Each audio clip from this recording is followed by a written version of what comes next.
My name is Mirzo, and I work for the Association of Nature Conservation Organizations of Tajikistan. Our organization works towards the uh, building and creating different conservation incentives throughout Tajikistan, and especially in areas where conservation activities are already set up. Uh, So I will start with a little of history, how these conservation organizations established in Tajikistan. Years ago, German International Cooperation Agency, GIZ, and Zoological Society of the Conservation of Species and Populations, ZGAP, together with other partners, supported the development of uh, community-based wildlife management for the conservation of the country's wild sheep and goats. This included the commitment of mainly traditional hunters to seize their hunting traditions and habits and engage in conservation of their game species in return to the economic benefits that they would get from regulated trophy hunting.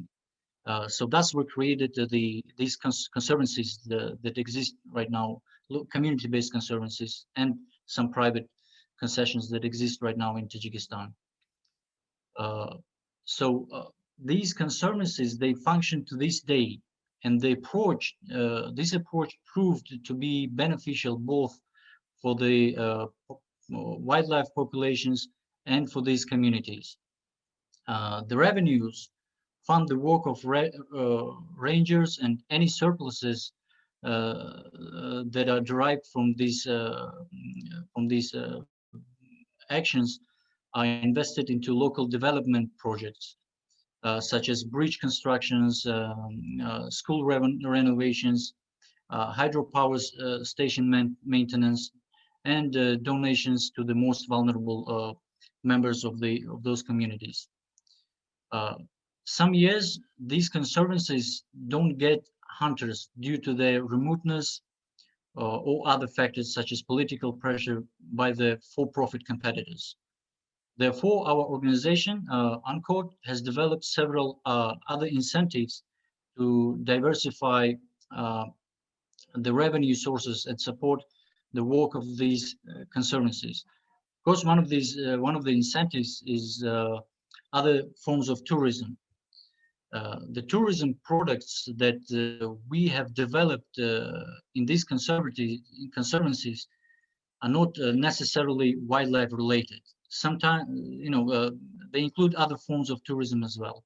For example, they are trekking tours, cultural tours, mountaineering, and also wildlife. We tend to categorize these tours as conservation tours since they are all directed at bringing revenues for the support of the conservation work by these conservancies. So we have different approach in different areas depending on the form of the protection in the area, its absence or its absence, organizational structure, and the threats. Uh, uh, these areas have established management.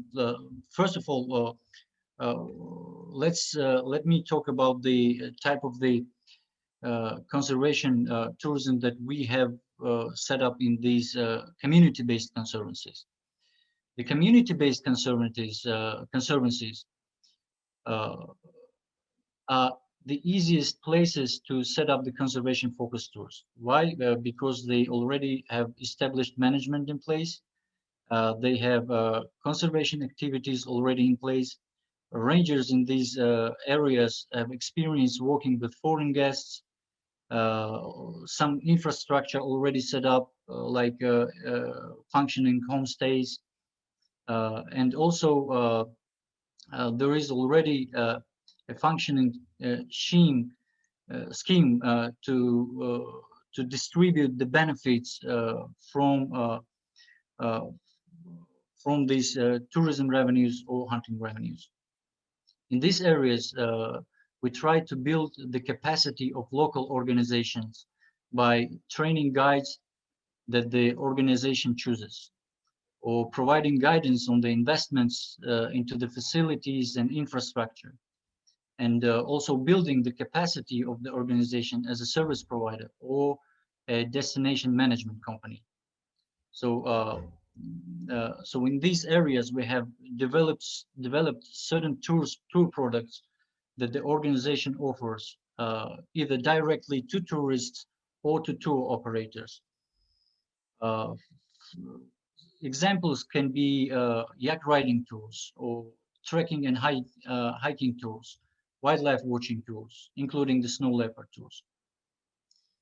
We help these conservancies not only develop tour products, but build capacity to implement them, but also offer tools that include these services and products ourselves. And in these tours, we allocate, for example, 20% conservation payments, which is then added to the conservation budget. On these tours, we try to maximize the benefit to the community by sourcing mostly from the community in the form of accommodation, transportation, guides, and food, and etc. So this is the scheme, how our approach looks at community-based conservancies. So here on the presentation, you can see that the revenues coming from different sources, including hunting, other forms of tourism. Sometimes it includes beekeeping, agriculture, and then all this revenue is distributed according to the already set up scheme on the chart of the organization. For example, the expenditure scheme of the Parcham Conservancy in the Pamirs in this year includes spending of the 15% of the profit to administration expenses. Then they decided this year to purchase some more equipment, because many other areas joined the conservancy, and then right now the territory is bigger and more rangers need equipment, so they decided to invest in equipment purchase. Then they have certain amount, they allocate certain amount to monitoring and surveys, to where they invite governmental structures so that they could get needed quotas for the next year. And then management of they spent some portion of this money to the management of the conservancy, and then a considerable amount they allocate to the community fund, which is then decided by a board from the villages on how to spend these community funds. If these community funds may be spent on the different local development projects. As I earlier mentioned, that could be anything from renovating the school or to maintenance, for example, of the hydropower electricity generator, or just donation to the poor families.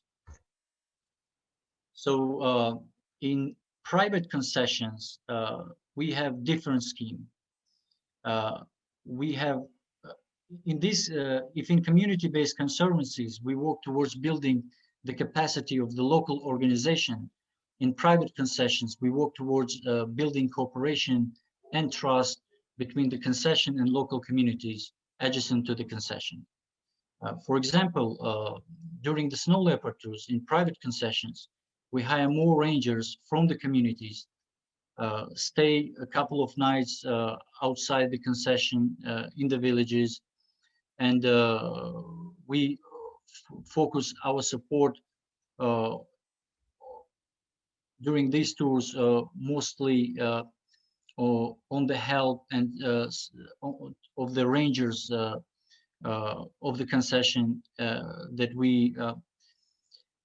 we hire and those that we hire from the communities as well.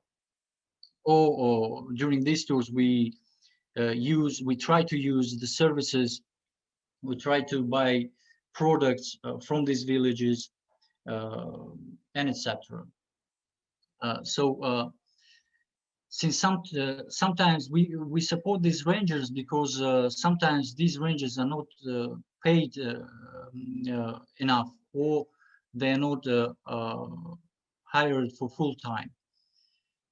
And then as in the case of community-based conservancies, we also allocate 20% as a conservation payment to this private concession. But again, uh, we, in the case with the private concession, we monitor that this 20% conservation payment derived from the tour is invested in any local development project that we identify with the village chiefs.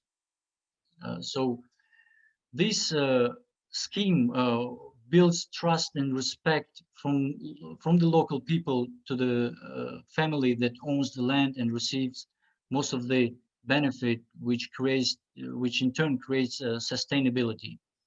This is true only in the case of snow leopard tours. In other tours, we focus our support to the concession rangers.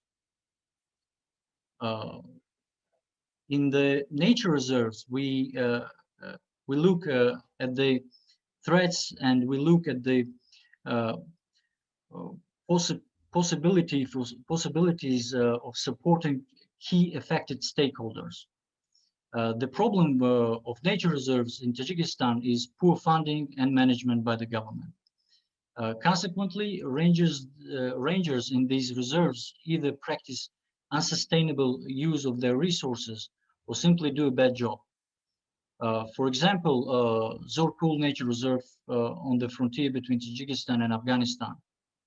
During the summertime, this reserve is a refuge for almost 1/3 of the Argali population of the entire country. The area is enormous.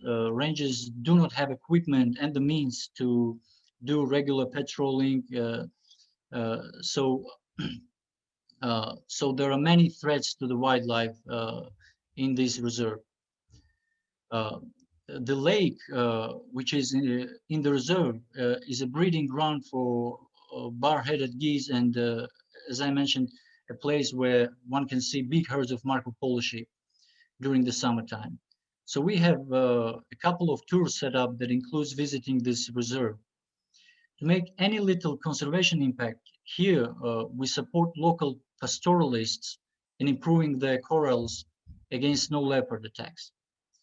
We also plan in using tourism as a means to identify and raise awareness about ecological problems and threats to the wildlife in these nature reserves. We use tourism in this case because doing this ourselves puts us at risk. There are, of course, other areas that do not have any formal protection, and in these areas, we try to use tourism incomes to support local people who are interested in conservation and help them in setting up new community-based conservancies.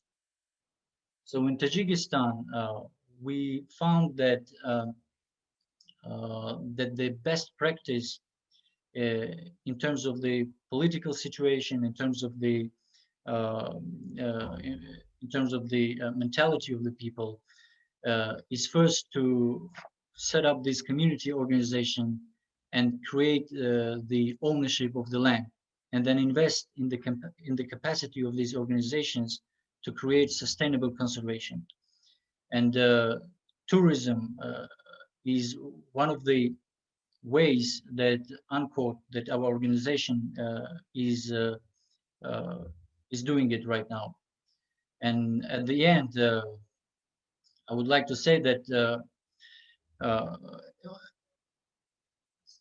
till today we have we have conducted more than 10 trips. We are kind of pioneering the conservation tourism in Tajikistan right now.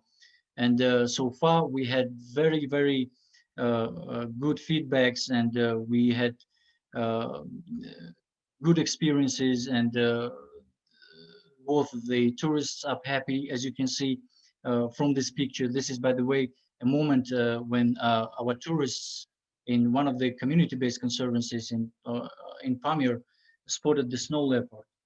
From the picture, you can see the joy and the excitement of the tourists and the rangers. So, UNCORD and Tajikistan offers conservation in the form of conservation tourism. I'm sorry? Can you hear me? Yeah, we can hear you. Yeah, so at the end, I would like to say that I would like to invite everybody to Tajikistan to experience and to see how tourism benefits conservation in the form of conservancies and private concession cooperation with communities, and how it works in areas where conservation is not yet set up. Thank you very much, and I'm looking forward to your questions and the discussion. Great. Thank you, Mirza. I think that was excellent. I'd give you 10 out of 10 for content and 9 out of 10 for timekeeping, a little bit over.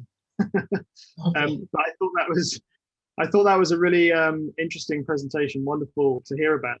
And what was interesting, I think, was particularly the different approaches that you have in the different environments, so the communities and the private concessions and nature reserves. And I think that reflects what we've been saying quite a lot through this series, that local circumstances are really important. We have to adapt and obviously create projects that work based on the local conditions. So I think that was really interesting. And when travel opens up, I'll be there. Now we're going to go looking forward to it.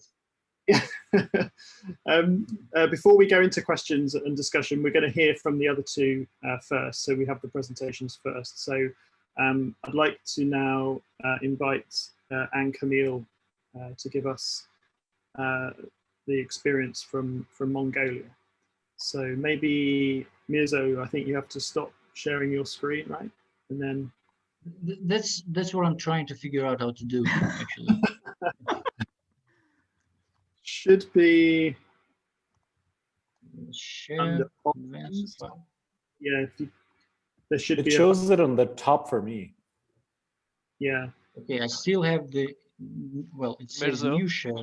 Mirzo, on top you will see a red stop button. Oh yeah, I see it. That's it. Thank you, Christoph. Perfect.